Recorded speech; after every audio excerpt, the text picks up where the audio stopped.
How's it going, you guys? So in this video I'm going to explain the basics of my approach to fat loss and improving body composition. So at a baseline, the main metric in which you need to be tracking progress with is not your overall body weight, it is your body fat percentage, okay? The reason why we don't base progress on just the scale weight alone is because it's very common when somebody follows a adequate protein diet and they're training properly, that their weight on the scale can stay the same at a certain point, but their body fat can be going down because their muscle mass is improving. So we want to be getting body fat scans probably once every 3 months. Is probably a good way to track it, depending on how affordable it may be for you. But we must be tracking progress using something that is directly scanning your body fat rather than just scale weight. Alternatively, you can have a trainer or another fitness professional measuring your waist circumference. That is a direct measurement of visceral fat and fat around the midsection, which is the second most reliable indicator of fat loss. And tracking scale weight is also not a bad idea as long as it's consistent, but just remember, just because you may not be losing weight on the scale doesn't necessarily mean you're not making progress. So, with that out of the way, how can we drop our body fat compared to our lean mass? Very, very simple. So, at a baseline, if you are not following any nutrition program whatsoever, just removing refined foods from your diet and switching to whole foods is going to induce noticeable fat loss over time. Okay, there's many reasons for this, and maybe I'll expand later on. Maybe I'll make a separate video about it, but I want to make this video very, very simple. Just switching to whole foods and removing refined foods from your diet alone will start to induce fat loss. Now, what do I mean by removing refined foods? What do I mean by refined foods? Obviously, anything that comes in a package, anything that has more than 4 ingredients on the ingredient list, refined flour, refined sugar, even bread. Okay, sprouted grain bread's going to be a little bit more satiating, a little bit better than regular wheat bread, but most bread, even if it says it's sprouted, is going to be very hard to control and generally pretty calorically dense and really serve you no purpose. But if you're going to eat bread at all, you need to be eating sprouted grain bread. I generally recommend removing it altogether. Anyway, obviously, white flour, flour in general, sugar, vegetable oils of all kinds, added vegetable oils, even things like butter, even things like whey protein. And now whey protein does have its place, but in general, if you can get all of your nutrition and all of your food is whole foods, you can get all your nutrition from whole foods alone, removing the butter, removing the oils, removing any added calories, liquid calories as well, things, drinks like milk, fruit juice, sweetened beverages, anything that's not packaged in its most natural form realistically possible. Meaning, obviously, you're not going to eat the whole cow. Okay, you're going to eat a steak from a cow or ground beef from a cow. Okay, but consuming just like beef fat by itself, probably not a good idea if your goal is fat loss. And obviously, there's a place for it if you're following a low carb diet. But in general, the whole foods approach doesn't mean like, oh, I'm gonna eat this avocado oil mayonnaise. It's a whole food. It's like, no, it's not a whole food. It's an added fat on the side.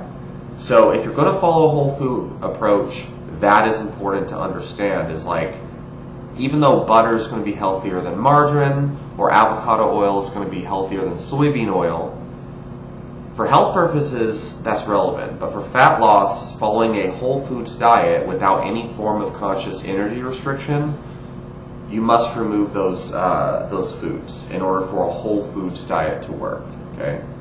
Avocado oil is not a whole food, and neither is butter. Doesn't mean they're unhealthy, it just means, you know, it's not really going to benefit you if your goal is fat loss. So it's very important to understand. Beyond that, beyond the whole foods approach and understanding that basic principle, you know, that's really relevant if you're going out to eat. So you can ask for your food boiled rather than fried in oil. You know, like for example, order a baked potato with no added butter or anything instead of, you know, fried potatoes. You know, like hash browns or whatever, because hash browns are fried in added oil, so there's more calories. So beyond that, you need some form of energy restriction, whether you're consciously doing it by just opting for the whole food approach, or whether you're consciously doing it. So conscious energy restriction can come in many forms. You could literally just eat a low-fat diet, just remove all fats in general and keep your fats under, like, you know, 40 grams a day, which I personally don't think is healthy. I don't think that's a good idea at all, and you will definitely feel the effects of it as you progress, generally speaking. You won't feel very, I mean, you know, whatever. Some people think they feel better on a high-carb, low-fat diet, whatever.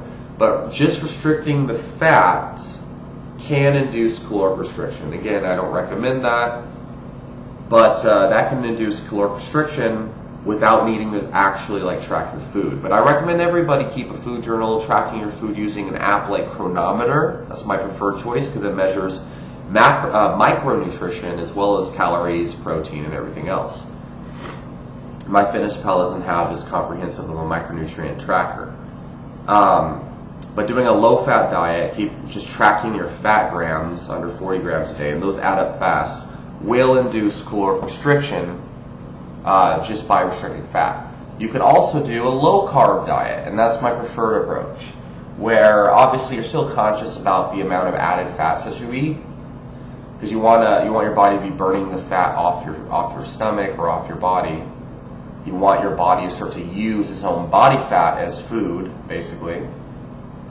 But low carbing it, ketogenic approach, low carb approach, even a paleo diet where your carb choices are restricted. That's going to also unconsciously, unintentionally, without even tracking calories, going to induce caloric restriction to an extent. And it has many other extra benefits when you restrict the carbs. And I would say generally under 40, under 30 grams, under 40 total grams per day, just to start. Under 30 grams net carbs, give or take, is probably a good way to shoot. But what happens is when you restrict carbohydrates, your appetite typically will start to go down.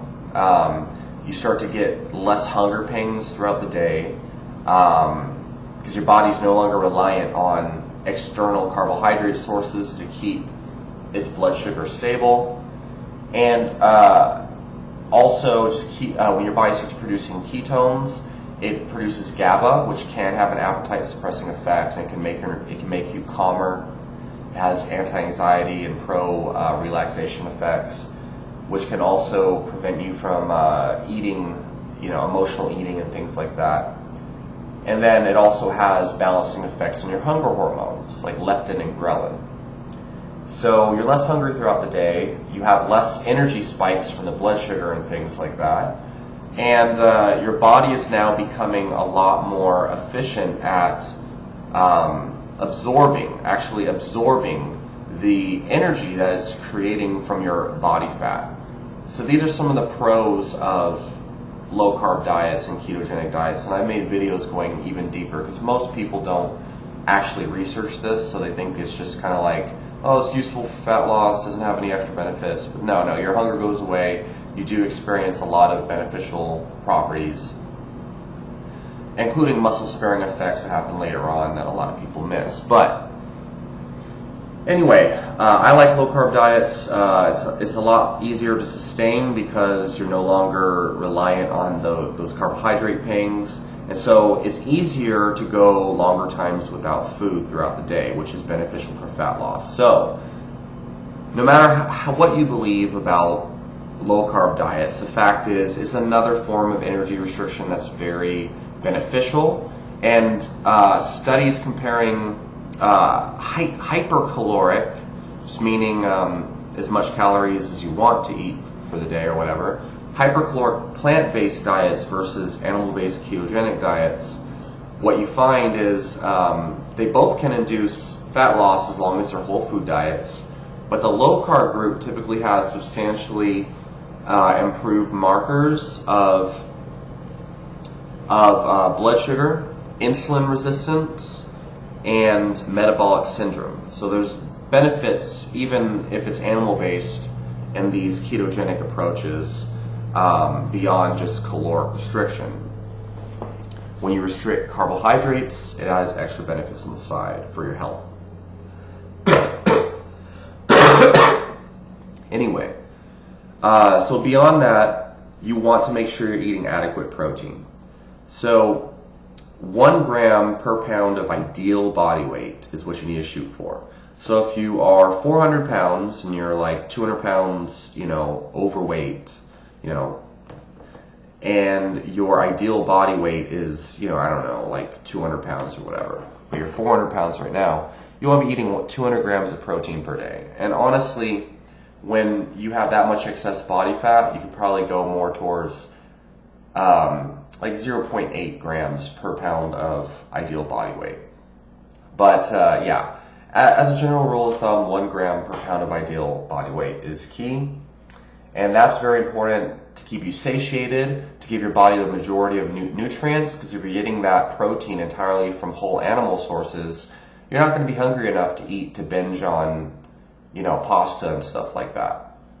The whole animal protein is very satiating, and you get your full scope of B vitamins and a wide variety of vitamins and minerals, depending on how you cook it. Very, very nutrient dense. So adequate protein is key. 1 gram per pound of ideal body weight. And also keep in mind, protein has about 2 times the caloric burn compared to other macronutrients. You burn significantly more calories on higher protein diets, which is why studies comparing different diets have to be equated for protein. Protein burns more calories, okay? Keep that in mind, and it's required for boosting lean mass. Typically, you see a boost in lean mass in people who are under eating protein just by bumping up their protein, a lot of times even without getting them on a exercise program. So more lean mass means more calories burned. Instead of feeding fat mass calories, now you're feeding muscle mass calories, you see? So you can eat the same amount of calories, the same body weight, but you're feeding your muscle mass rather than fat mass.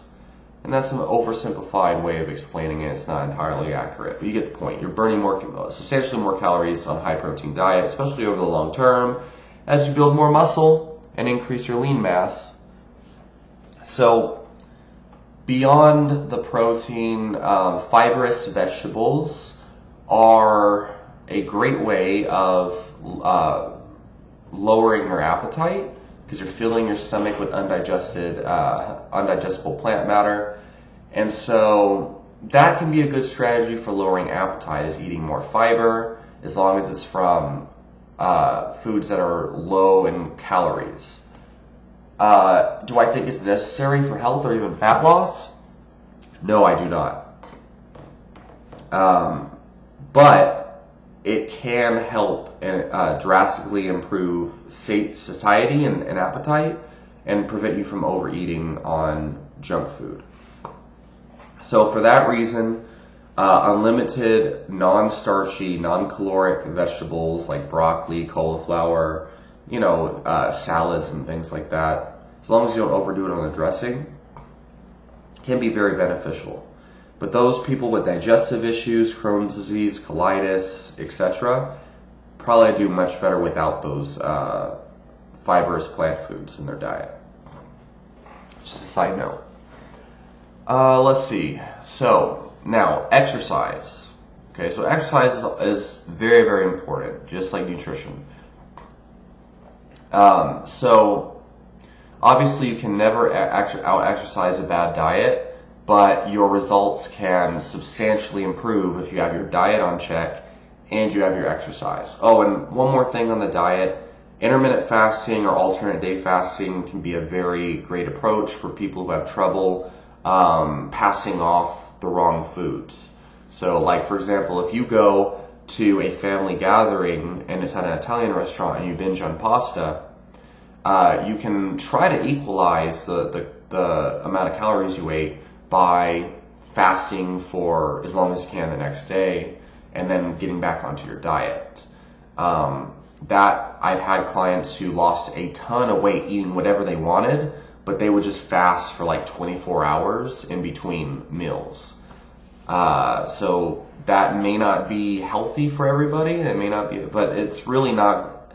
It's not unhealthy when we're talking physically, but for some people with disordered eating patterns, like it might not be good. So if you have an eating disorder, that might not be a good approach. But I find that tends to be very sustainable for some people who can't calorically restrict or energy restrict or anything like that. And incorporating intermittent fasting into the routine as long as they get enough protein. I've seen crazy body transformations in a very short amount of time by doing that. So that's just a side caveat. There's many different ways to go about fat loss. You just got to find which one's best for you. Exercise.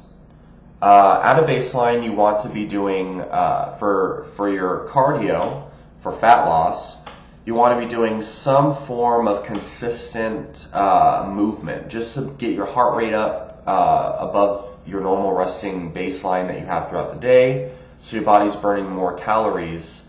And the more low intensity cardio that you do throughout the week, the better. So if you're like a waiter, or if you're like a factory worker or something like that, you have an active job where you just high volumes of general movement for long periods of time, that will help to induce fat loss by burning more calories throughout the day. A lot of people discount how significant that can be, and I find for some people it could be a make or break type of thing, where I've seen transformations where people go from doing like Uber, where they're just like driving all day and being fat, to all of a sudden just doing night shifts at like Walmart, where they're unpacking products and things and putting them on the shelves. They're like a night stalker, and they're just working all day, all night. After like several weeks, the fat just melts off, just because they're exercising a lot more for their job. Because the amount of calories that they're burning now are just substantially improved. The amount of energy they're burning, let's put it that way. So, increasing your general movement, long steady state cardio, or even just walking for long periods of time every single day is going to help you burn a lot of calories, burn more energy, and therefore you're going to drop body fat. And that's generally a really good prescription for somebody who is substantially overweight, is starting to walk, because running is going to be substantially harder for them. Now, for those who are able to do such a thing, okay, able meaning they don't have excess body fat that puts a lot of stress on their joints, so you could start to do high intensity interval training.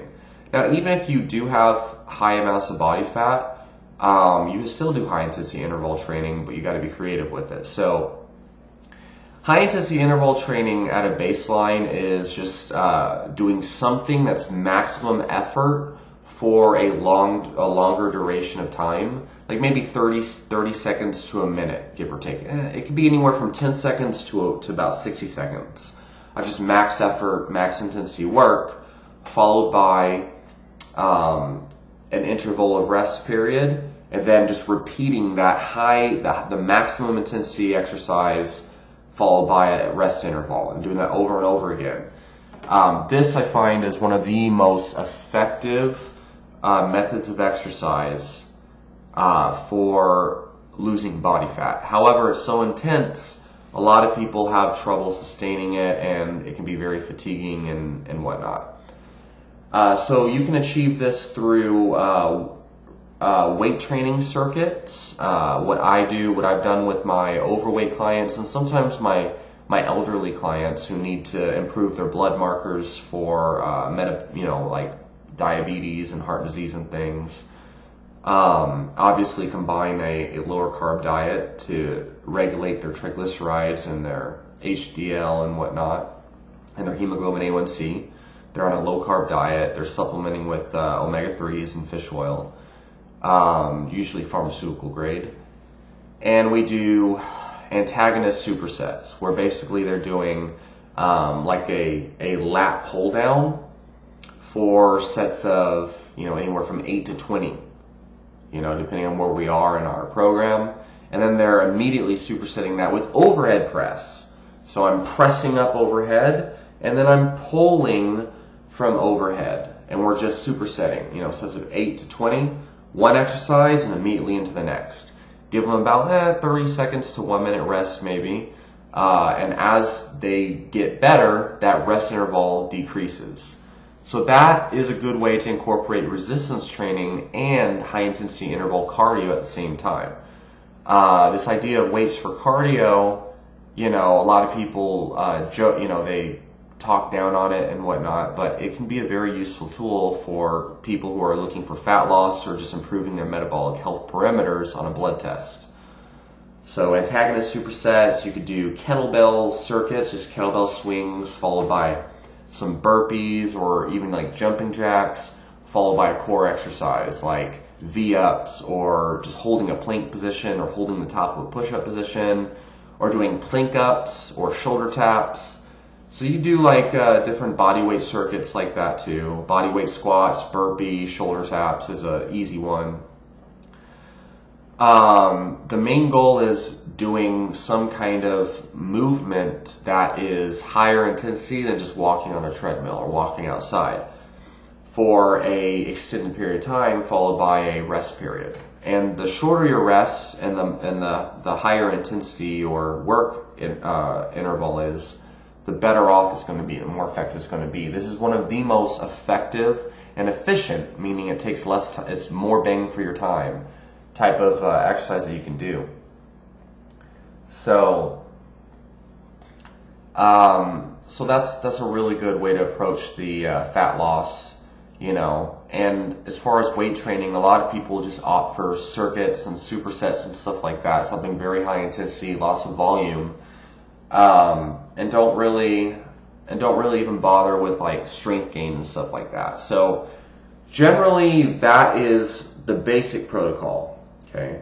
Now I think building muscle is important. So following a basic progressive overload routine where if you're just beginning but you're doing supersets and circuits and all that type of stuff, doing at least a upper body, lower body split is a good idea. So, for example, Monday, you could do lower body weight training.